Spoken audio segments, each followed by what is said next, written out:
Good morning प्यारे बच्चों। आप सभी का अपना यूट्यूब परिवार आदित्य साइंस कंसेप्ट पर स्वागत है। जैसा कि आपसे वादा किया गया था कि प्रतिदिन आपको एक टेस्ट प्रोवाइड किए जाएंगे, तो आपके वादे के अनुसार हमने आज भी टेस्ट नंबर 2 लेकर आया है। और ये टेस्ट नंबर 2 जो है आपका मिक्स प्रैक्टिस है। टेस्ट नंबर 2 जो है आपका मिक्स प्रैक्टिस है। हालाँकि जितने सारे हम लोग प्रैक्टिस करेंगे, जितने सारे पेपर हम लोग सॉल्व करेंगे, ऑब्जेक्टिव क्वेश्चन हम लोग सॉल्व करेंगे, वो सारा हम लोगों का क्या होगा, मिक्स प्रैक्टिस होगा। साथ ही साथ अगर आप अपनी क्षमता को जाँचना चाहते हैं, अपनी मार्क्स को देखना चाहते हैं कि हम टेस्ट में कितना स्कोर कर पा रहे हैं, तो आप लाइव सेशन में भी जुड़िए और लाइव सेशन में जुड़कर आप अपने मार्क्स को इम्प्रूव करने का कोशिश करें। अगर आप नहीं ऐसा करते हैं तो शायद आप अपने आप से धोखा करेंगे और आपका स्कोर शायद बेहतर ना हो पाए। तो स्कोर को बेहतर आपको पता है कि हमें 40 मार्क्स जो है केवल आपको ऑब्जेक्टिव क्वेश्चन से मिल जा रहे हैं। किससे मिल जा रहे हैं? केवल ऑब्जेक्टिव क्वेश्चन से 40 मार्क्स मिल रहे हैं और आपको यहाँ पर जितने सारे ऑब्जेक्टिव क्वेश्चन सॉल्व करवाए जाएँगे, उसमें लगभग आपको 90 से 95% 90 से 95% क्वेश्चन आपका हूबहू एग्ज़ाम में छपेगा। इस वजह से छपेगा कि हम जो प्रैक्टिस करवा रहे हैं आपको, उसमें आपको प्रैक्टिस के साथ-साथ थ्योरी भी प्रोवाइड करवाए जा रहे हैं। और हर ऑप्शन के लिए हम आपको अलग-अलग थ्योरी, ताकि आपको हर प्रश्न के साथ कुछ ना कुछ आपको एक्स्ट्रा इन्फॉर्मेशन दिए जाएँगे। तो इन्फॉर्मेशन के साथ पढ़ना आपके लिए बेहतर होगा कि आप साल भर जो नहीं पढ़े हैं, तो आप अंत समय में अपने स्कोर को भी बढ़ा सकते हैं यहाँ पर मेहनत करके। तो चलिए बाकी बातें होते रहेगा। हालाँकि हम लोगों ने ये टेस्ट नंबर 2 लाइव सेशन में कर चुके हैं, बट हमसे थोड़ी-सी मिस्टेक के कारण वो यूट्यूब से डिलीट हो गया है, इस वजह से इसे हम पुनः रिकॉर्ड करके आपके लिए डाल दे रहे हैं। तो चलिए हम लोग पुनः अपनी टेस्ट को स्टार्ट करते हैं। चलिए, सबसे पहला क्वेश्चन है कि निम्नलिखित में किसमें द्विविखंडन नहीं पाया जाता है? किसमें द्विविखंडन नहीं पाया जाता है, ये पूछा गया है। तो द्विविखंडन नहीं पाया जाता है, तो द्विविखंडन के बारे में सबसे पहले हमें जानना होगा। जब तक हम द्विविखंडन नहीं जानेंगे, तब तक शायद हम इस क्वेश्चन का उत्तर गलत ही लगा पाएँ, क्योंकि हर ऑप्शन जो होगा आपको लगेगा कि एक ही से रिलेट कर रहा है, ठीक है? बट ऐसा होता नहीं है।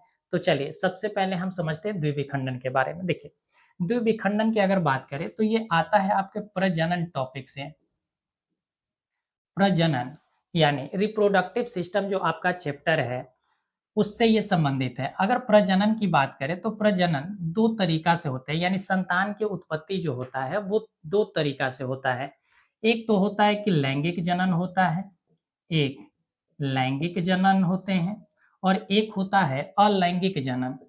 अलैंगिक जनन होते हैं, यानी 2 तरीका का जनन होता है, ठीक है?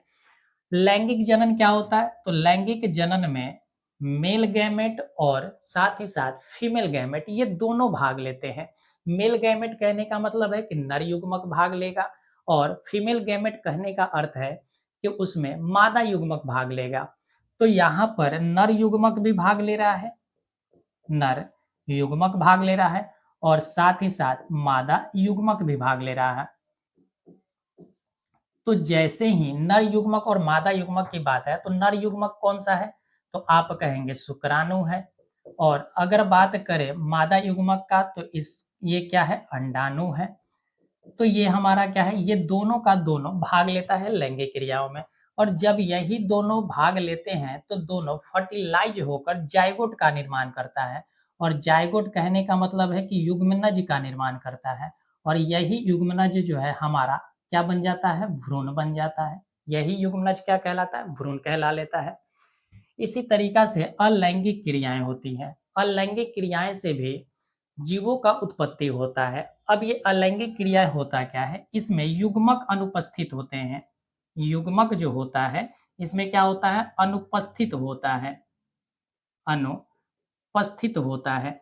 अब जैसे ही हमने कहा कि युग्मक अनुपस्थित होता है, इसका मतलब क्या है? इसका मतलब है कि ना तो यहाँ पर नर युग्मक होगा और ना ही यहाँ पर मादा युग्मक होगा। तो फिर संतान की उत्पत्ति होंगे कैसे? तब संतान की उत्पत्ति होता है विखंडन के द्वारा। किसके द्वारा? विखंडन के द्वारा। विखंडन के द्वारा उत्पत्ति हुआ, या हम कह देते हैं कि मुकुलन के द्वारा। किसके द्वारा? मुकुलन के द्वारा भी नए जीव का उत्पत्ति होता है। अब आया विखंडन, तो विखंडन क्या होता है? विखंडन कहने का मतलब है कि वो अपने शरीर के, अपनी कोशिका, उनके अंदर की जो कोशिका है वो 2 भागों में क्या हो जाते हैं? बँटने लग जाते हैं। जैसे अगर हम कहें कि जितने सारे लिविंग ऑर्गेनिज़्म हैं, जितने सारे सजीव हैं, वो छोटी-छोटी कोशिकाओं से मिलकर बना है। और कोशिका जो होता है वो अपने आप में एक यूनिट है, अपने आप में एक इकाई है। इसी वजह से हम लोग कहते हैं कि शरीर की सबसे छोटी इकाई कौन-सी है? तो कोशिका का नाम लेते हैं। तो कोशिका जो होता है, कोशिका में न्यूक्लियस है। तो विखंडन में होता है कि न्यूक्लियस 2 भागों में बँट जाते हैं। न्यूक्लियस 2 भागों में बँट जाता है और 2 भागों में बँटकर एक भाग इधर पोल की ओर और एक भाग इधर पोल की ओर आ जाता है। इसी तरीक़ा से सेल के अंदर और भी जो सब सेल पाए जाते हैं, जैसे माइटोकॉन्ड्रिया हो जाता है, गोल्गी बॉडी हो जाता है, इन सारी चीज़ों की अगर बात करें, तो वो 2 भागों में बँटकर ध्रुव की ओर चले जाते हैं। और ध्रुव की ओर जाकर ये बीच से क्या हो जाता है? 2 टुकड़े हो जाते हैं, बीच से 2 टुकड़े हो जाते हैं। तो एक ये बना और एक ये बना, यानी कंप्लीट एक अलग जीव का क्या हो जाता है? निर्माण होता है। तो उसको हम कहते हैं कि विखंडन है। इसी तरीक़ा से अगर मुकुलन की बात करें, तो मुकुलन में होता क्या है? मुकुलन में जीवों के शरीर पर एक उभार आना शुरू हो जाता है, एक बडिंग आना शुरू हो जाता है। यानी उस पे क्या निकल जाते हैं, कुछ आप देखे होंगे कि जैसे दाना शरीर पर निकलता है, तो एक क्या है? एक उभार है। तो ऐसे ही उभार कुछ निकलते हैं और वही धीरे-धीरे मैच्योर होकर, बड़ा होकर वो अलग हो जाता है। क्या हो जाता है? पैरेंट सेल से, पैरेंट बॉडी से वो क्या हो जाते हैं? अलग हो जाते हैं और अलग होने के बाद वो अलग एक क्या हो जाता है? जीव का निर्माण हो जाता है। तो यहाँ पर विखंडन और मुकुलन से क्या होते हैं? अलैंगिक जनन होता है। अगर हम विखंडन की बात करें, तो विखंडन के कुछ आप एग्ज़ाम्पल याद रखेंगे, ठीक है? विखंडन का एग्ज़ाम्पल क्या होता है? तो आप कहेंगे कि अमीबा होता है, अमीबा होता है, पैरामीशियम होता है, पैरामीशियम होता है,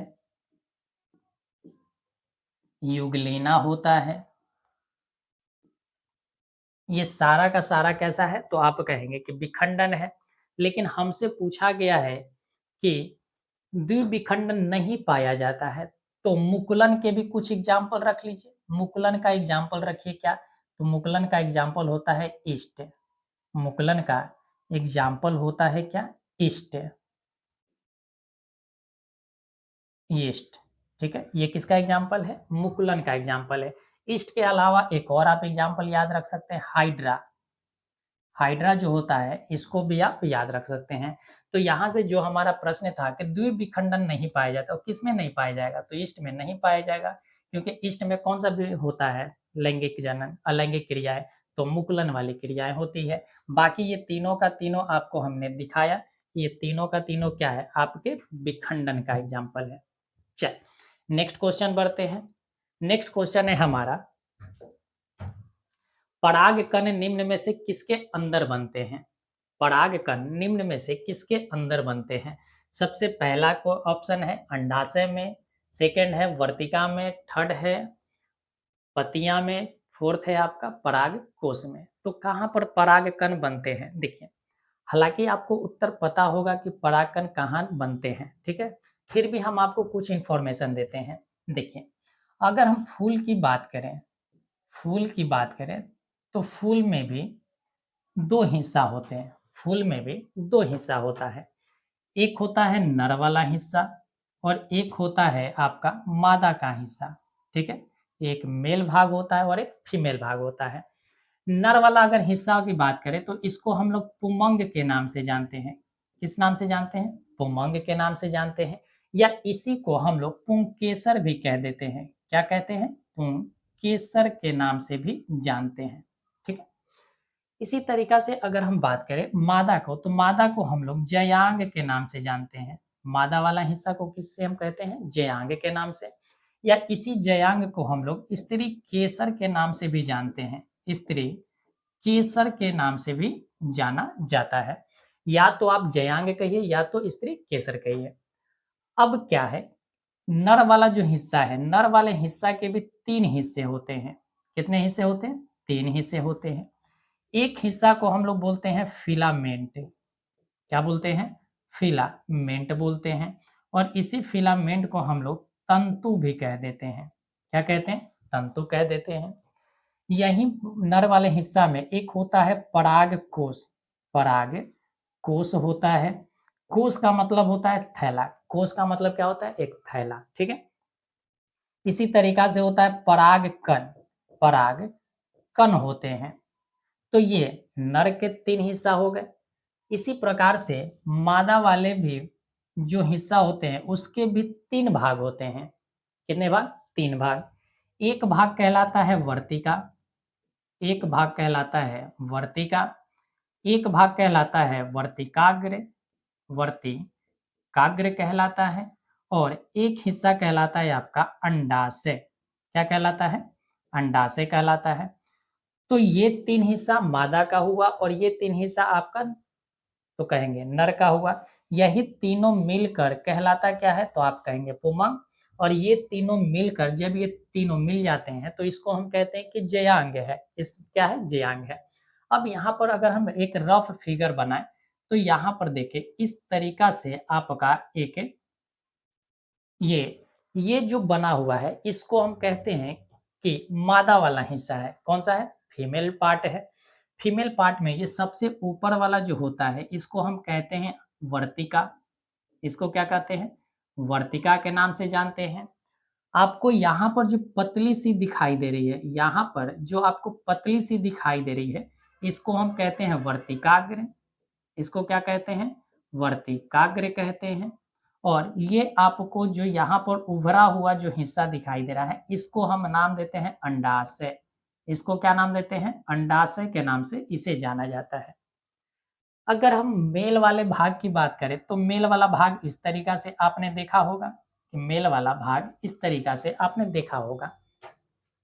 यहाँ पर इस तरीका से एंथर लगे होते हैं जिसको हम लोग पराग कोश कहते हैं। ये इसको हम कहते हैं क्या? तंतु। इसको कहते हैं तंतु। ये वाला अब हम इधर आपको बना दे रहे हैं। ठीक है। ये इस तरीका से जो हमने बनाया, इस तरीका से जो हमने बनाया तो ये इसका क्या है? तंतु है। ये तंतु है। ये पराग कोश है। पराग कोश है। और इसी पराग कोश में पाया जाता है छोटे छोटे छोटे छोटे कण पाए जाते हैं। छोटे छोटे कण जैसा पाया जाता है जिसको हम पराग कण कहते हैं। क्या कहते हैं? पराग कण के नाम से जाना जाता है। तो ये हमारे पूरा का पूरा फूल वाला हिस्सा था। तो उम्मीद करते हैं कि आपको सारा का सारा बातें समझ में आया होगा। अगर नहीं समझ में आ रहे हैं तो आप परेशानी अपनी लिख कर सेंड कर दीजिए कमेंट में। आपकी परेशानी दूर करने का हम कोशिश अवश्य करेंगे। चलिए, तो हमारा जो उत्तर क्या हो जाएगा? हमारा जो प्रश्न था कि परागकण किसके अंदर होते हैं, तो हमारे परागकण किसके अंदर होते हैं? परागकोश के अंदर। अभी हमने बताया। हम चाहते तो आपको डायरेक्ट इस चीज को बता सकते थे, हमें उत्तर लगाने में कोई दिक्कत नहीं था। हम डायरेक्ट कहते कि परागकण परागकोश में पाया जाता है। तो आपको इन सारी बातें को नहीं समझ में आता कि अंडाशय क्या होता है, वर्तिका क्या होता है, वर्तिकाग्र क्या होता है। ये सभी चीजों से आप वंचित रह जाते हैं। तो हमने इसी वजह से आपको क्वेश्चन के साथ साथ कुछ कुछ थ्योरी भी आपको दे रहे हैं। चलिए नेक्स्ट क्वेश्चन पे बढ़ते हैं। नेक्स्ट क्वेश्चन है रुधिर चाप नियंत्रित होता है। रुधिर चाप नियंत्रित होता है किसके द्वारा? कह रहा है ब्रिसन के द्वारा, थाइमस के द्वारा, एड्रिनल के द्वारा या थायराइड के द्वारा। किसके द्वारा होते हैं ये आपसे पूछा गया है। चलिए आप उत्तर सोच लिए होंगे। अब यहाँ पर इसके कुछ हम बात कर लेते हैं। कुछ क्या बातें हैं देखें। अगर हम बात करें तो हमारे शरीर में ग्रंथि पाया जाता है। क्या पाया जाता है? ग्रंथि पाया जाता है। तो ग्रंथि 2 तरीका के होते हैं। ग्रंथि भी कितने तरह के होते हैं? 2 तरह के होता है। एक होता है बाह्य ग्रंथि, बाह्यस्रावी ग्रंथि होता है। और एक होता है अंतःस्रावी ग्रंथि, अंतःस्रावी ग्रंथि होता है, यानी कि हमारे शरीर में 2 प्रकार के ग्रंथि पाए जाते हैं। एक होता है बाह्यस्रावी ग्रंथि और एक होता है अंतःस्रावी ग्रंथि। बाह्यस्रावी ग्रंथि का कार्य क्या होता है कि ये एंजाइम का निर्माण करता है। किसका निर्माण करता है? एंजाइम का निर्माण। लेकिन अंतःस्रावी की अगर हम बात करें तो ये हार्मोन का निर्माण करता है। किसका निर्माण करता है? हार्मोन का निर्माण करता है। एंजाइम का काम क्या होता है? तो अगर एंजाइम का कार्य अगर बात की जाए तो इसका कार्य होता है पाचन करने का। क्या करने का? पाचन, यानी भोजन का पाचन एंजाइम के माध्यम से होता है। और हार्मोन का कार्य होता है, इसकी अगर कार्य की बात करें तो इसका कार्य होता है हमारे शरीर में बदलाव लाने का। शरीर में क्या लाने का? बदलाव लाने का कार्य होता है। शरीर में परिवर्तन लाने का। तो शरीर में जब भी परिवर्तन हो रहा है तो किसके कारण से? तो आपके हार्मोन के कारण होता है। अब हमें इसी में हार्मोन के कुछ ग्लैंड पाए जाते हैं, ग्रंथि पाए जाते हैं, यानी हार्मोन निकालने वाले क्या पाए जाते हैं? ग्लैंड, यानी ग्रंथि पाया जाता है। उसी में एक आपने पढ़ा होगा ब्रीशन। क्या पढ़े होंगे? ब्रीशन ग्लैंड, यानी ब्रीशन के द्वारा निकलने वाली जो हार्मोन होते हैं उसे हम कहते हैं टेस्टोस्टेरोन। Testosterone hormone. ये कौन सा हार्मोन है? टेस्टोस्टेरोन हार्मोन है।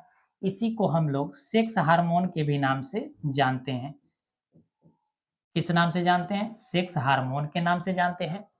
इसी तरीका से एक थाइमस होता है, ठीक है? ये कहाँ पाया जाता है? ब्रिशन अगर ग्लैंड बात की जाए तो ये मेल में पाया जाता है। किसमें होता है? मेल में। थाइमस ग्लैंड कहाँ होता है? तो अपने सीने में, यानी यहाँ पर छाती के पास कौन सी ग्लैंड होती है? थाइमस ग्लैंड होती है, ठीक है? ये थाइमस ग्लैंड जो है हमारे सीने में पाया जाता है। और इसका कार्य क्या होता है? इसका कार्य होता है कि जब हम छोटे रहते हैं, छोटे बच्चे जो होते हैं, उनमें ये एक्टिव रहता है, उनमें ये एक्टिव रहता है। इनका कार्य होता है कि जब वो भूखे पेट रहते हैं, तो उनमें ऑटोमैटिक ऊर्जा बनाने का कार्य करता है, तो ये थाइमस है। इसी तरीका से एड्रीनल ग्लैंड है। एड्रीनल ग्लैंड से हमें एड्रीनेलिन नामक हार्मोन निकलता है। एड्रीनेलिन हार्मोन निकलते हैं। एड्रीनेलिन हार्मोन निकलते हैं। और यही एड्रीनेलिन हार्मोन जो है किसका काम करता है? एड्रीनेलिन हार्मोन जो है किसका काम करेगा? तो आप कहेंगे यही होता है एड्रीनेलिन हार्मोन जो हमारा रक्तचाप को नियंत्रित करता है। रक्तचाप को नियंत्रित करता है। रक्तचाप को नियंत्रित करने का कार्य किसका हुआ? तो आप कहेंगे कि एड्रीनेलिन हार्मोन का। ये क्या करता है? ये रक्तचाप को क्या करता है? नियंत्रित करता है, ठीक है? हालाँकि ध्यान रखिएगा कि एड्रीनेलिन हार्मोन जो होता है वो बीपी को बढ़ा देता है। बीपी को क्या करता है? बढ़ा देता है, ब्लड प्रेशर को। और अगर थायराइड ग्लैंड की बात करें तो ये हमारे गला के पास, कहाँ पर? गले के पास थायराइड ग्लैंड पाए जाते हैं। तो इससे एक हार्मोन निकलता है जिस हार्मोन का नाम है थायरॉक्सिन हार्मोन। क्या नाम है? थायरॉक्सिन हार्मोन नाम है।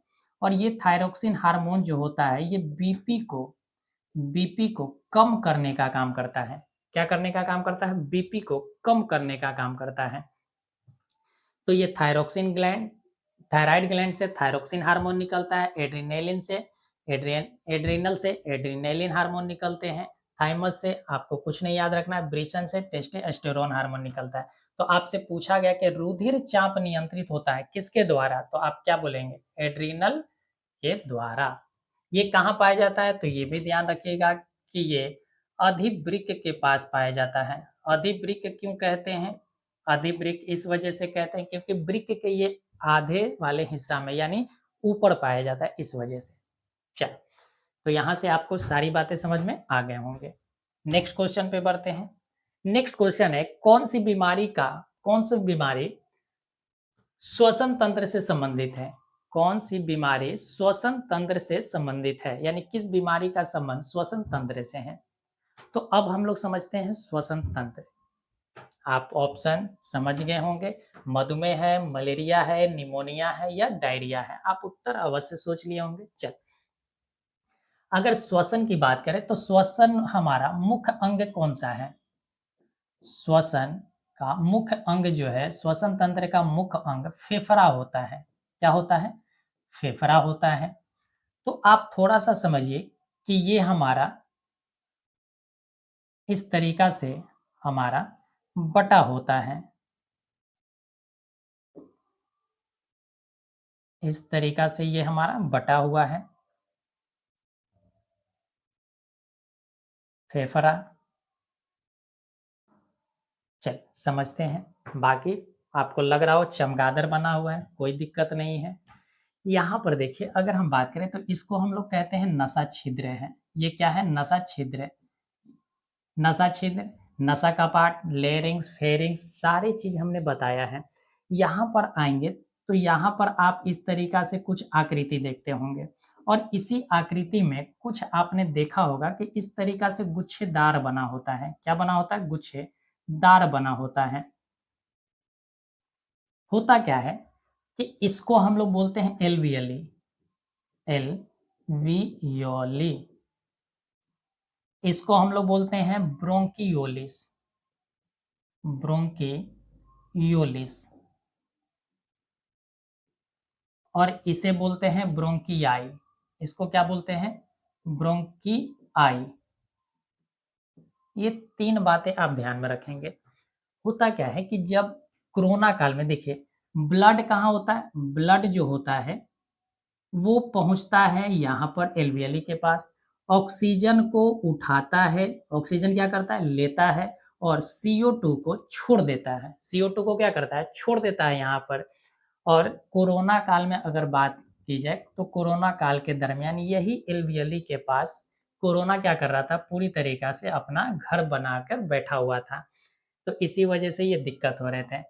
तो इतनी बातें आपको समझ में आ गया। श्वसन से हमने कुछ बातें आपको इन्फॉर्मेशन दिया। अब आते हैं अपने मुख्य क्वेश्चन पे। क्वेश्चन था कि श्वसन तंत्र से संबंधित है, तो फेफड़ा से संबंधित कौन-सा है? डायरिया। डायरिया किसको कहते हैं? लूज़ मोशन को, यानी दस्त को हम लोग कहते हैं डायरिया। जब 4% जब 3% आपके शरीर में पानी की कमी हो गई, 3% अगर शरीर में पानी की कमी हो जाती है तो उसी को हम कहते हैं कि डायरिया हो गया। क्या हो गया? डायरिया हो गया। निमोनिया आपका फेफड़ा से संबंधित है। मलेरिया मच्छर के काटने से बुखार वाली बीमारी है। ये क्या है? एक प्रकार का बुखार का बीमारी है। मधुमेह आपको जिसको हम कहते हैं शुगर, जिसको क्या कहते हैं? शुगर। तो ये मधुमेह हो गया। तो हमारा उत्तर कौन-सा है? निमोनिया। निमोनिया से संबंधित ये क्या है? फेफड़ा। निमोनिया जो बीमारी है वो फेफड़ा से संबंधित बीमारी है। ये बच्चों में होने वाली बीमारी है। बच्चा क्या होता है? इसमें हफ़नी ज़्यादा, वो तेज़ी से साँस लेने लग जाते हैं। नेक्स्ट क्वेश्चन है, रक्त में शर्करा का स्तर नियंत्रित करता है। रक्त में शर्करा का स्तर नियंत्रित करता है। किसके द्वारा? एस्ट्रोजन के द्वारा, प्रोजेस्टेरोन के द्वारा, इंसुलिन के द्वारा, रिलैक्सिन के द्वारा। किसके द्वारा ये कंट्रोल होता है? रक्त में शर्करा। रक्त में शर्करा कहने का मतलब है मधुमेह रोग को, ठीक है? मधुमेह रोग को किसके द्वारा नियंत्रित किया जाता है? देखिए, हमने पहले भी बताया है कि एस्ट्रोजन का कार्य क्या होता है? तो अंडे का निर्माण करना। महिलाओं में अंडे का निर्माण करना किसका काम है? तो आप कहेंगे एस्ट्रोजन हार्मोन का है। प्रोजेस्टेरोन का काम क्या होता है? तो आप कहेंगे कि भ्रूण का विकास करना, या इसको हम कह सकते हैं कि भ्रूण के विकास या भ्रूण को क्या करना? सुरक्षा देना, सुरक्षा प्रदान करना, प्रोजेस्टेरोन का काम है। रिलैक्सिन का काम होता है क्या? तो आप कहेंगे कि शिशु के जन्म देने में ये सहायता करता है। शिशु के जन्म में क्या करता है? जन्म में सहायता करता है। तो बचा कौन-सा? इंसुलिन। तो हमारा उत्तर क्या हो गया? Insulin hormone. यही इंसुलिन हार्मोन जो है हमारे मधुमेह रोग को, यानी रक्त में शर्करा को क्या करता है? तो आप कहेंगे कि कंट्रोल करता है। अब सवाल आया है इंसुलिन, तो इंसुलिन से कुछ इन्फॉर्मेशन आप जान जाइए। इंसुलिन देखिए, आपने पढ़ा होगा कि अग्नाशय, अग्नाशय भी एक प्रकार का क्या है? ग्लैंड है, ग्रंथि है। इस अग्नाशय से 2 चीज़ निकलते हैं। अग्नाशय से दो तरल पदार्थ निकलते हैं। एक तो होता है कि एंजाइम भी निकलता है जो भोजन के पाचन में सहायक होता है, और एक होता है आपका हार्मोन, एक होता है हार्मोन, ठीक है। एंजाइम कौन सा होता है, तो एंजाइम होता है लैट। एंजाइम की बात करें, कौन सा है, लैट। लैट का मतलब है, एल का मतलब है लाइपेज, एल का मतलब है लाइपेज, ए का मतलब है एमाइलेज, और टी का मतलब है ट्रिप्सिन, टी का मतलब है ट्रिप्सिन। लाइपेज का काम है वसा का पाचन करना, वसा का पाचन। एमाइलेज का काम है, तो आप कहोगे कार्बोहाइड्रेट का पाचन, कार्बोहाइड्रेट का पाचन। ट्रिप्सिन का कार्य है प्रोटीन का पाचन करना। ट्रिप्सिन किसके माध्यम से, ट्रिप्सिन जो है प्रोटीन का पाचन करता है। यहीं पर अगर हार्मोन की हम बात करें, तो हार्मोन क्या होता है, यहाँ पर एक सेल पाया जाता है जिसको हम कहते हैं बिट्टा सेल। कौन सा सेल कहते हैं, बिट्टा सेल। यही बिट्टा सेल से निकलता क्या है, तो आप कहेंगे कि इंसुलिन निकलता है। क्या निकलता है, इंसुलिन हार्मोन निकलता है। तो कभी भी अगर आपसे पूछे कि इंसुलिन हार्मोन कहाँ से सीक्रेट होते हैं, कहाँ से निकलते हैं, तो आप क्या उत्तर लगाएंगे, तो आप उत्तर लगाएंगे कि ये आपका अग्नाशय से निकलता है। कहाँ से निकलता है, अग्नाशय से निकलता है। चल नेक्स्ट क्वेश्चन पे बढ़ते हैं। नेक्स्ट क्वेश्चन है, मानव शरीर में सबसे लंबी कोशिका कौन सी है। मानव शरीर की सबसे लंबी कोशिका कौन सी है, मानव शरीर की सबसे लंबी कोशिका कौन सी है। मांसपेशियां, तंत्रिका कोशिका, रक्त कोशिका, हृदय कोशिका, कौन सी है आप बताइए जरा। चल देखिए, अगर मांसपेशियों की संख्या अगर कभी भी आपसे पूछें, मांसपेशियों की अगर संख्या पूछे, तो आप ध्यान रखिएगा कि 639 मांसपेशियां हैं।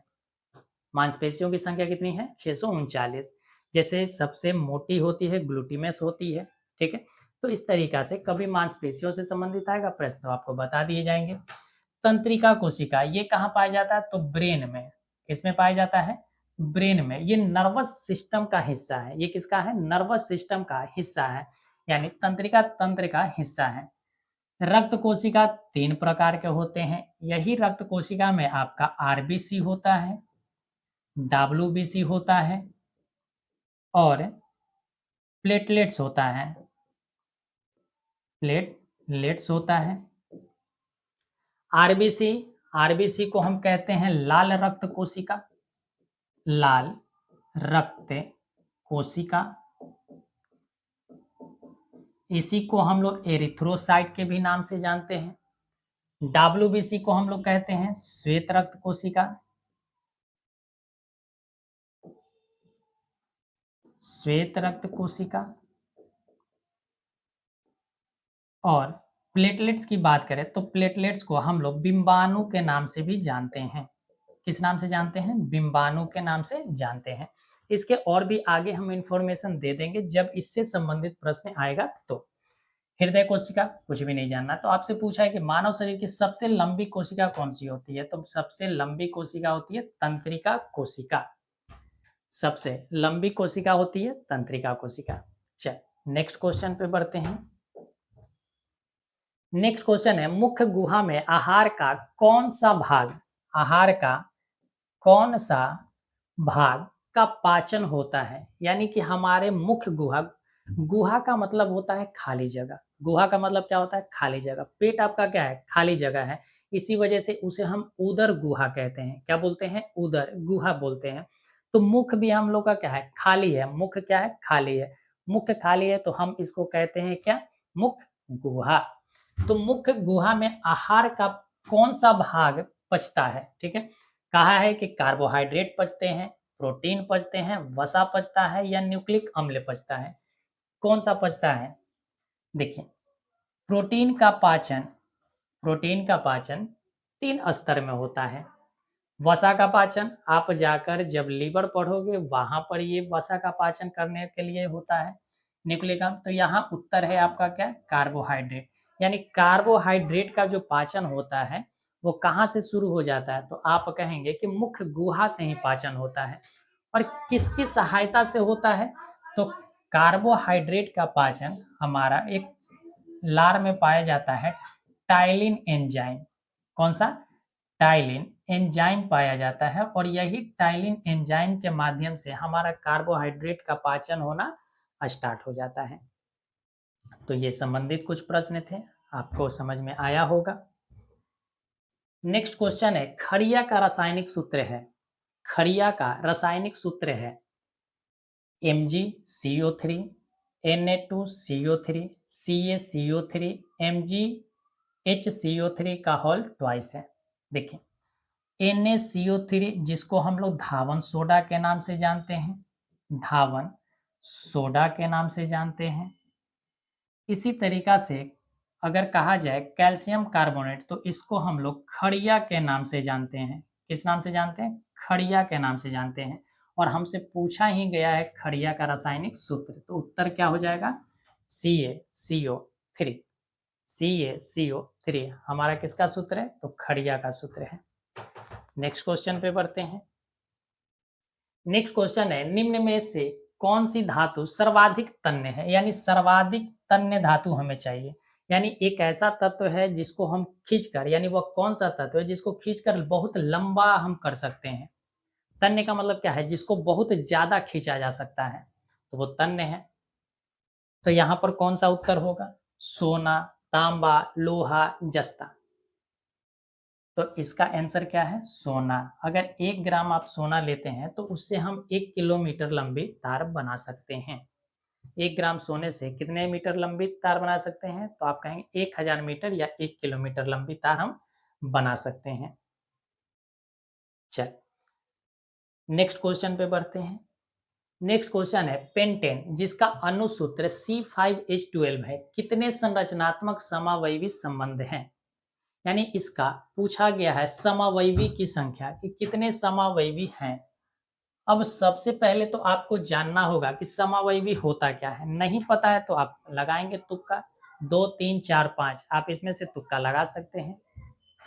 देखिए समावयवी की अगर हम बात करें तो समावयवी का अर्थ होता है कि रासायनिक सूत्र समान, रासायनिक सूत्र समान हो, रासायनिक सूत्र क्या हो? समान हो, बट इसका भौतिक भौतिक गुण या हम कह सकते हैं परमाणु संरचना, परमाणु संरचना वो क्या हो जाए? तो आप कहेंगे भिन्न भिन्न हो जाए। क्या हो जाए? भिन्न हो जाए। जिसका रासायनिक सूत्र समान है लेकिन उसके परमाणु संरचना भिन्न भिन्न है, उसके भौतिक गुण अलग है, तो ऐसे जो आपका हाइड्रोकार्बन होता है उसको हम क्या बोलते हैं? समावयवी कहते हैं। तो अब हमसे पूछा गया C5H12, इसको आप यानी कि हमारा कार्बन की संख्या 5 ही होना चाहिए, हाइड्रोजन की संख्या 12 ही होना चाहिए, लेकिन हम इसको कितने तरीका से रिप्रेजेंट कर सकते हैं ये आप सीधी सी बात समझिए। जैसे ये कार्बन है तो कार्बन को हम ऐसे लिख सकते हैं। एक तो तरीका ये है कि कार्बन 5 है तो हर जगह हम क्या लगा दें? इसके लिए हाइड्रोजन हर जगह जोड़ दें। हर जगह हम क्या जोड़ दें? हाइड्रोजन जोड़ दें। तो ये हाइड्रोजन हो गया, ये हमारा हाइड्रोजन हो गया।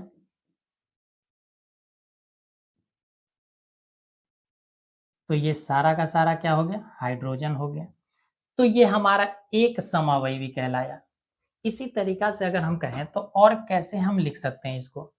तो आप कार्बन को ऐसे लिख सकते हैं कि आप 4 कार्बन लिख दीजिए और 1 कार्बन नीचे लगा दीजिए। 1 कार्बन को आप नीचे लगा दीजिए, लेकिन हमें हाइड्रोजन 12 ही रखना है। तो देखिए 3 हाइड्रोजन तो यहाँ होगा, 3 हाइड्रोजन यहाँ, 2 हाइड्रोजन यहाँ, तो 3 2 5 हो गया। 1 हाइड्रोजन यहाँ तो 6 हो गया। यहाँ पर 3 हाइड्रोजन तो 6 और 3 कितने हो गए? 9 हो गया। इसी तरीका से यहाँ भी कितने हाइड्रोजन? तो आप कहेंगे कि 3 हाइड्रोजन होगा। यहाँ पर भी कितने हाइड्रोजन? 3। तो ये हमारा दूसरा समावयवी कहलाया। ये हमारा क्या कहलाया? दूसरा समावयवी। अब इसी तरीका से इसको और भी हम कैसे लिख सकते हैं, तो आप इस तरीका से भी लिख सकते हो कि कार्बन को 3 रखें और एक कार्बन ऊपर लगा दें और एक कार्बन नीचे लगा दें और फिर यहाँ पर हाइड्रोजन को आप क्या कर ले, जोड़ ले। हाइड्रोजन को यहाँ पर अब जोड़ ले। तो जैसे ही हम यहाँ पर जोड़ेंगे तो यहाँ भी हमारा एक नया संरचना तैयार हो जाएगा। यहाँ पर भी एक नया संरचना तैयार है और इसी संरचना को अब गिनिए, यहाँ पर भी हाइड्रोजन की संख्या क्या है, समान ही है। तो यहाँ पर कितने तरीका से हमने लिखा, 3 तरीका से। इसके अलावा आप किसी और तरीका से नहीं लिख सकते हैं, तो इसी को हमने समावयवी कहलाया। तो यही समावयवी है। तो कितने हैं, तो आप कहेंगे 3, तो इसका आंसर क्या हो गया, 3 हो गया। इसका आंसर 3 हो गया। चल नेक्स्ट क्वेश्चन पे बढ़ते हैं। नेक्स्ट क्वेश्चन है, अभिक्रियाशील समूह CO को कहते हैं, यानी किस नाम से जाना जाता है। अगर कोई हाइड्रोकार्बन है और उस हाइड्रोकार्बन में अगर CO जुड़ा हुआ है तो हम उसे किस नाम से जानते हैं, उसका क्या नाम होगा।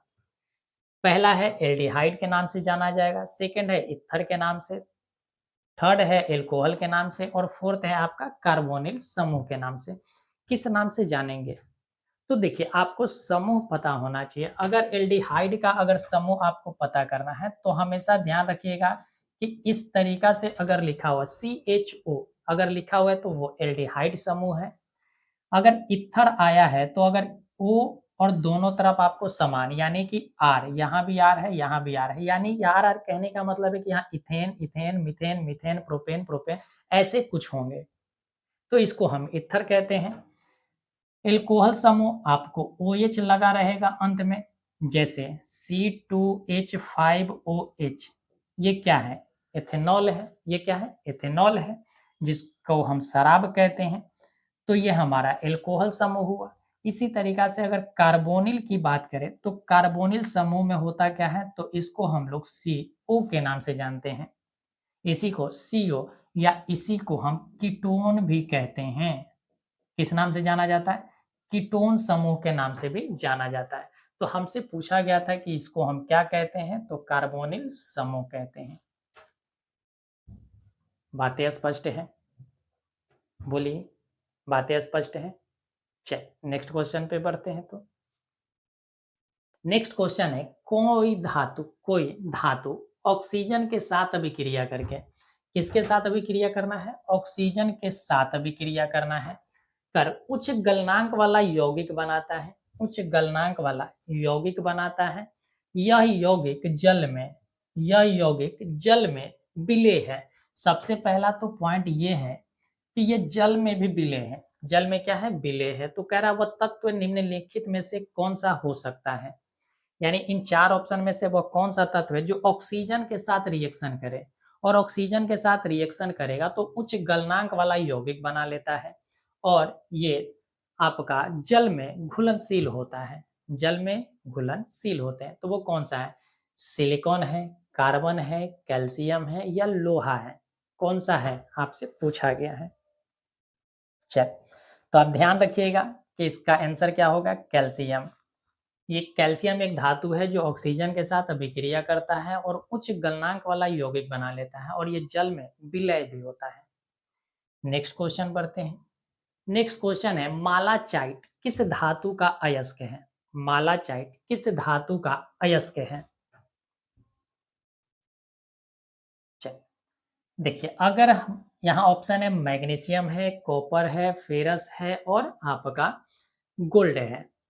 मैग्नीशियम की बात करें तो मैग्नीशियम के आप कुछ अयस्क का नाम याद रखेंगे। एक अयस्क है डोलोमाइट, एक अयस्क है डोलोमाइट और एक अयस्क और याद रखेंगे जिसका नाम है मैग्नेसाइट। मैग्नेसाइट, एक है आपका डोलोमाइट और एक है आपका मैग्नेसाइट। ये अयस्क किसका है, मैग्नीशियम का है। फेरस के इसी तरीका से hematite, hematite, siderite, siderite, iron pyrite, iron pyrite, hematite, siderite, iron pyrite, और एक होता है आपका मैग्नेटाइट। मैग्नेटाइट, ये आप ध्यान रखेंगे। देखिए मैग्नेसाइट अयस्क जो होता है वो मैग्नीशियम का है। मैग्नेसाइट अयस्क किसका है? मैग्नीशियम का। लेकिन मैग्नेटाइट जो अयस्क है वो किसका है? लोहे का अयस्क है। तो इस तरीका से आप ध्यान रखेंगे। नेक्स्ट क्वेश्चन पे बढ़ते हैं। नेक्स्ट क्वेश्चन है, लोहा पर जिंक परत लेपित करने की क्रिया को क्या कहते हैं? यानी लोहे पर हम जिंक की परत चढ़ाते हैं तो वो प्रक्रिया क्या कहलाता है? यानी उस वो विधि क्या कहलाता है? विद्युत लेपित कहलाता है, संक्षरण कहलाता है, विद्युत अपघटन कहलाता है, या गैल्वनीकरण कहलाता है? क्या कहलाता है? आपसे प्रश्न पूछे गए हैं। देखिए अगर विद्युत लेपित की हम बात करें तो विद्युत लेपित आप ध्यान रखिएगा कि इससे हम लोग क्रोमियम,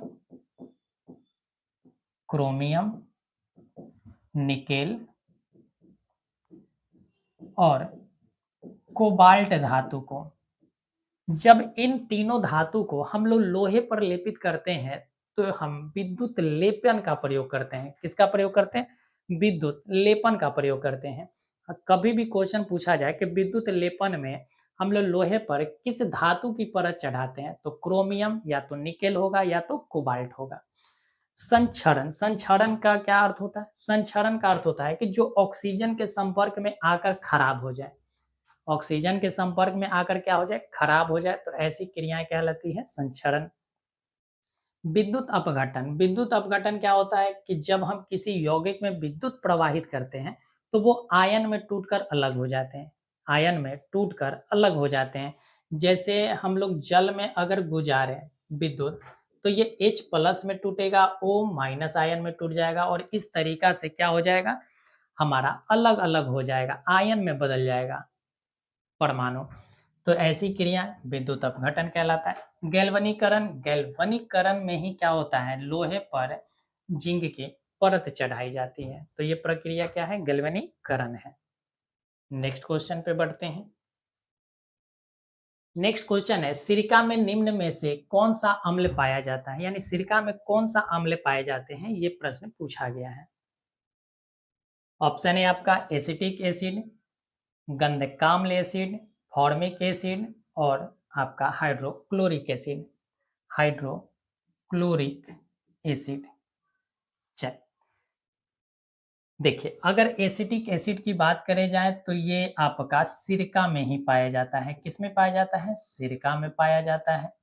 गंधकाम्ल को ही हम लोग सल्फ्यूरिक अम्ल के भी नाम से जानते हैं। सल्फ्यूरिक नाम से हम लोग जानते हैं।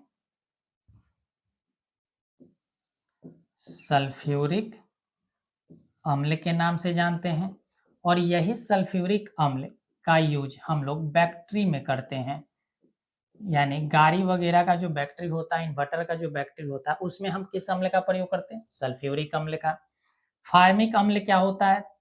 फार्मिक अम्ल कहाँ पाए जाते हैं? तो ये चींटी में पाया जाता है। किस में पाया जाता है? चींटी में, या बिच्छू के डंक में पाया जाएगा। बिच्छू के डंक में पाया जाता है। तो ऐसे जो अम्ल है उसको हम फॉर्मिक अम्ल कहते हैं। हाइड्रोक्लोरिक अम्ल, इसको हम लोग इसका ये हाइड्रोक्लोरिक अम्ल जो है ये कहाँ पाया जाता है? हमारे पेट में पाया जाता है। पेट, या आप कह सकते हैं कि अमाशय में। किसमें? पेट या अमाशय में पाया जाता है।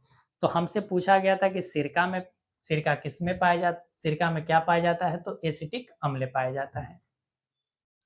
नेक्स्ट क्वेश्चन पे बढ़ते हैं। नेक्स्ट क्वेश्चन है, वायु का निरपेक्ष अपवर्तनांक वास्तव में होता है कितना? 1 से कम होता है, 1 से अधिक होता है, 1 से बराबर हो 1 के बराबर होता है, या 0 होता है? क्या होते हैं? आपसे पूछा गया है। देखिए निरपेक्ष अपवर्तनांक आपसे पूछा गया पानी वायु का, तो वायु का निरपेक्ष अपवर्तनांक आप ध्यान रखेंगे 1.003 होता है। 1.003 होता है। तो ये 1 से क्या है? ज़्यादा है, तो हमारा उत्तर क्या हो गया? 1 से ज़्यादा। बट यहीं पर तो हमें रुकना नहीं है, कुछ और भी इंफॉर्मेशन आप जान जाइए। अगर आपसे पानी का पूछा जाए, पानी का अपवर्तनांक पूछा जाए तो 1.33 होता है।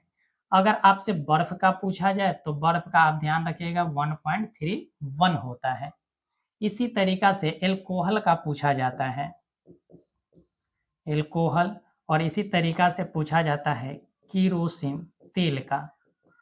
तो उम्मीद करते हैं कि इन दोनों का आंसर आप कमेंट बॉक्स में अवश्य देंगे, कमेंट बॉक्स में अवश्य लिखकर सेंड करेंगे। ये आपके लिए होमवर्क रहा। चल नेक्स्ट क्वेश्चन पे बढ़ते हैं। नेक्स्ट क्वेश्चन है कि आंख नाक गला, आंख नाक गला के चिकित्सक द्वारा उपयोग में लाया जाने वाला दर्पण कौन सा है? उत्तल दर्पण है, अवतल दर्पण है, समतल दर्पण है, या इनमें से सभी है, या इनमें से सब, इनमें से कोई नहीं, इनमें से कोई नहीं, कौन सा होगा? देखिए आप ध्यान रखिएगा हमेशा कि उत्तल दर्पण में कभी भी प्रतिबिंब वस्तु से बड़ा नहीं होता, वस्तु से बड़ा नहीं बनता है प्रतिबिंब। इस बात को आप ध्यान रखेंगे कि उत्तल दर्पण में हमेशा या तो वस्तु से छोटा प्रतिबिंब बनेगा या तो वस्तु के बराबर प्रतिबिंब बनेगा, लेकिन कभी भी वस्तु से बड़ा प्रतिबिंब नहीं बन सकता। साथ ही साथ और उत्तल दर्पण में आभासी प्रतिबिंब बनता है। कैसा प्रतिबिंब बनेगा? आभासी प्रतिबिंब बनेगा। आभासी को ही हम लोग काल्पनिक भी कह देते हैं कि काल्पनिक प्रतिबिंब बनता है। अवतल दर्पण की अगर बात करें तो अवतल दर्पण में आभासी प्रतिबिंब भी बनता है, सीधा भी बनता है, और छोटा बड़ा बराबर सब तरह से बनता है प्रतिबिंब। उत्तल दर्पण में हमेशा सीधा प्रतिबिंब बनेगा। कैसा प्रतिबिंब बनेगा? सीधा। ध्यान रखिएगा कि अवतल दर्पण में उल्टा प्रतिबिंब भी बनता है। कैसा प्रतिबिंब? उल्टा प्रतिबिंब भी बनते हैं। अगर ये बात आपको नहीं पता है तो आप जाकर मिरर वाले टॉपिक को देखिए, उसमें बेहतर ढंग से समझाया गया है। समतल दर्पण में वस्तु के बराबर प्रतिबिंब बनता है। तो हमसे पूछा है कि आंख नाक गला के लिए कौन सा इस्तेमाल होगा? आंख नाक गला में पता करने के लिए हमें फिगर को बड़ा करके देखना होता है। क्या करना होता है? बड़ा करके देखना होता है। तो बड़ा करने के लिए हमें कौन सा चाहिए? अवतल दर्पण चाहिए। चलिए नेक्स्ट क्वेश्चन पे बढ़ते हैं। नेक्स्ट क्वेश्चन है वेल्डिंग में किस गैस का उपयोग होता है? वेल्डिंग में किस गैस का उपयोग होता है? देखिए अगर मीथेन की बात करें तो मीथेन आपका कोयला के खदान में, कोयला के खदानों में, या आप कह सकते हैं कि धान के जो खेत होते हैं, धान के खेत से भी कौन सी गैसें निकलती है? मीथेन गैस निकलती है। इथाइन को ही हम लोग बोलते हैं एसिटिलीन। क्या बोलते हैं? एसिटिलीन भी कहा जाता है। तो वेल्डिंग में हम लोग एसिटिलीन गैस का ही या इथाइन गैस का ही उपयोग करते हैं। चल नेक्स्ट क्वेश्चन पे बढ़ते हैं। नेक्स्ट क्वेश्चन है एल्कीन का सामान्य सूत्र क्या होगा? एल्कीन का सामान्य सूत्र क्या होगा? CnH2n+2, CnH2n-2, CnH2n, CnH, क्या होगा? चल देखिए अगर हम आपसे बात करें तो हाइड्रोकार्बन आपने अवश्य पढ़ा होगा, हाइड्रोकार्बन के बारे में अवश्य आपने पढ़ा होगा। हाइड्रोकार्बन के लिए हम जानते हैं कि उनके 3 तरह के हाइड्रोकार्बन होते हैं। एक होता है एल्कीन, एक होता है एल्केन। आप पहले ध्यान रखें एल्केन, एक होता है एल्केन, एक होता है एल्कीन, और एक होता है एल्काइन। ये 3 तरीका के हाइड्रोकार्बन होते हैं। अब इन 3 तरीकों में से आपको जानना होगा कि एल्केन जो होता है, एल्केन का सूत्र क्या होता है?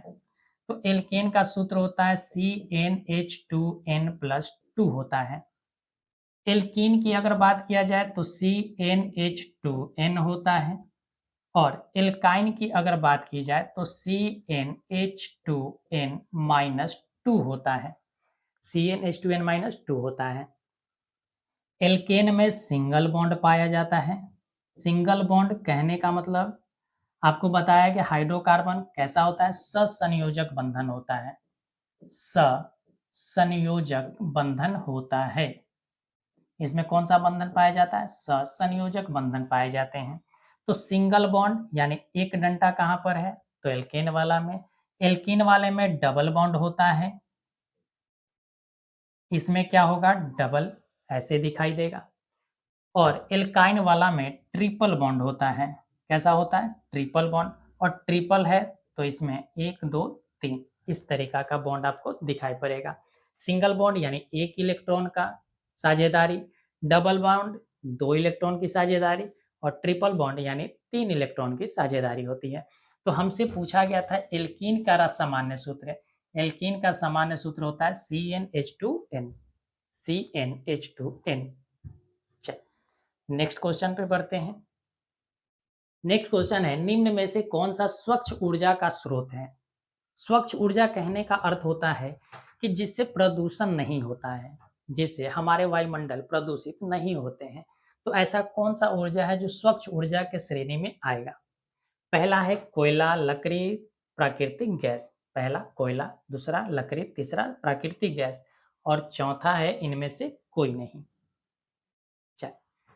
आप उत्तर लगा लिए होंगे, प्राकृतिक गैस, प्राकृतिक गैस से कोई भी प्रदूषण नहीं होता है। चल नेक्स्ट क्वेश्चन पे आते हैं। नेक्स्ट क्वेश्चन है, हमारा शरीर किस पीएच परास के बीच कार्य करता है। यानी हम लोगों का शरीर का भी पीएच वैल्यू है जिसके जिसके बीच रहने पर अच्छे ढंग से कार्य करता है। ऑप्शन है 4 से 4.8, बी है 5 से 5.8, सी है 6 से 6.8, डी है 7 से 7. ठीक है, चल तो ये 7 से 7.8 लिख लीजिएगा, 7 से 7.8। तो हमारा पीएच पड़ा जो होता है शरीर का वो कितना होता है, 7 से 7.8। दांतों के कभी कभी सड़न के लिए पूछ लेता है, दांतों का जो पीएच होना चाहिए वो 5.5 से 5.6 होना चाहिए, इससे कम होना चाहिए। ठीक है, अगर इससे कम हुआ तो हमारे दांत क्या होने लग जाते हैं, सड़ने लग जाते हैं, हमारे दांत सड़ने लग जाते हैं। नेक्स्ट क्वेश्चन है, ग्लूकोज का रासायनिक सूत्र निम्नलिखित में कौन है। हमें ग्लूकोज का रासायनिक सूत्र बताना है कि कौन सा होगा। चल C2H5OH, अभी हमने बताया कि OH जहां पर रहेगा वो क्या रहेगा, तो आप कहेंगे एल्कोहल कहलाएगा, वो क्या कहलाएगा, एल्कोहल। ये नहीं होगा। C6H6O6 नहीं होगा, C6H12O6 यही हमारा क्या है, तो आप कहोगे ग्लूकोज का फॉर्मूला है। नेक्स्ट क्वेश्चन पे आते हैं, सोडियम की परमाणु संख्या है, सोडियम की परमाणु संख्या है 17 है, 20 है, 11 है, 14 है। कौन सा है सोडियम का परमाणु संख्या। चलिए 17 की अगर बात करें तो 17 होता है क्लोरीन का, किसका होता है, क्लोरीन, क्लोरीन 17 नंबर पर है। 20 कैल्शियम होता है, 20 पर कैल्शियम होता है, और कैल्शियम यानी Ca। 11 आपका सोडियम होता है, और सोडियम कहने का मतलब Na। और 14 की बात करें तो सिलिकॉन, सिलिकॉन यानी Si, ये क्या है, सिलिकॉन। तो हमसे पूछा गया है सोडियम का परमाणु संख्या, तो सोडियम का परमाणु संख्या 11 होता है। चल नेक्स्ट क्वेश्चन पे बढ़ते हैं। आज का लास्ट क्वेश्चन है आपके लिए, लास्ट क्वेश्चन है नहीं, सेकेंड लास्ट है आज के लिए, सेकेंड लास्ट क्वेश्चन है, निम्नलिखित में नर युग्मक कौन सा है। अभी अभी जस्ट हमने पहले ही बताया, जब आपका टेस्ट शुरू हुआ था उसी समय हमने बताया था। कह रहा है कि नर युग्मक कौन सा है, नर युग्मक शुक्राणु होता है, तो यही हमारा क्या हो गया, आंसर हो गया। आज का आपके लास्ट क्वेश्चन, लास्ट क्वेश्चन पे मेरे भाई विकेट मत गिराना। कह रहा है परजीवी पौधा एक उदाहरण है, यानी परजीवी पौधा का उदाहरण कौन सा है, गोबर छत्ता है, ब्रायोफिल से है, ब्रायोफिल से है, या अमरबेल है, या चीड़ है, कौन सा है। देखिए परजीवी हम किसको कहते हैं, जो दूसरे जीव पर डिपेंड करता है, जो दूसरे जीव पर रहकर पोषण प्राप्त करता है उसको हम परजीवी कहते हैं। बट परजीवी में और क्या है बुराइयाँ कि जो जिस जीव पर रहकर वो जीवित रहता है, उसी जीव को खत्म भी कर देता है। जैसे मच्छर, मच्छर हम लोगों के शरीर पर जीवित रहता है, लेकिन हम लोगों को नुकसान भी पहुँचाता है। तो ऐसे जो जीव होते हैं, उसको हम लोग परजीवी की श्रेणी में डालते हैं। तो यहाँ पर हमसे पूछा है गोबर छाता किसी गोबर वगैरह पर, किसी आप देखे होंगे कि पुआल वगैरह पर कहीं भी बरसात के दिनों में जमते हुए देखते हैं, लेकिन वो नुकसान नहीं पहुँचाता। चीड़ पेड़ है, ये भी नहीं पहुँचाता। तो यहाँ उत्तर होगा अमड़ बेल। अमर बेल जिसको हम लोग कसकटा के नाम से जानते हैं। अमर बेल आपने देखा होगा कि पेड़ पर पूरी तरीक़ा से मच्छरदानी की तरफ फैल जाता है। मच्छरदानी की तरफ फैल जाता है और फैलकर पूरी तरीक़ा से पेड़ को नष्ट कर देता है, सुखा देता है। यानी जिस पे रहा उसी को क्या कर दिया? खत्म कर दिया। तो ऐसे जीव कहलाते हैं परजीवी और इसका एग्ज़ाम्पल है अमर बेल। तो उम्मीद करते हैं कि आपको सारा का सारा क्वेश्चन अच्छे ढंग से समझ में आया होगा, आपने कुछ एक्स्ट्रा चीज़ें सीखा होगा, मुझे उम्मीद है। और हमें ऐसा लगता है कि अब तक आपने जुड़ा रहा है, अब तक आप जुड़े हैं, इसका मतलब है कि आपको पढ़ना अच्छा लगा। आप अपने टेस्ट को अच्छे ढंग से कंप्लीट किए हैं। तो अच्छा लगा है तो चैनल को सब्सक्राइब कर लीजिए, लाइक का बटन दबा दीजिए और अपने दोस्तों के साथ भी शेयर कर दीजिएगा। फिर भी अगर आपको कोई परेशानी होता है, कोई भी परेशानी है जो आपके टेस्ट से संबंधित, तो आप कमेंट बॉक्स में अवश्य अपनी समस्या लिख कर सेंड कीजिएगा। आपकी समस्याओं का निदान करने का हम कोशिश अवश्य करेंगे। तो चलिए हम लोग फिर मिलेंगे नए टेस्ट के साथ, और लाइव सेशन में जुड़ना भी ना भूलें। लाइव सेशन में अवश्य जुड़ें, वहाँ भी आपको सेम चीज़ें ही ऐसे दिए जाएँगे। चलिए, फिर मिलते हैं।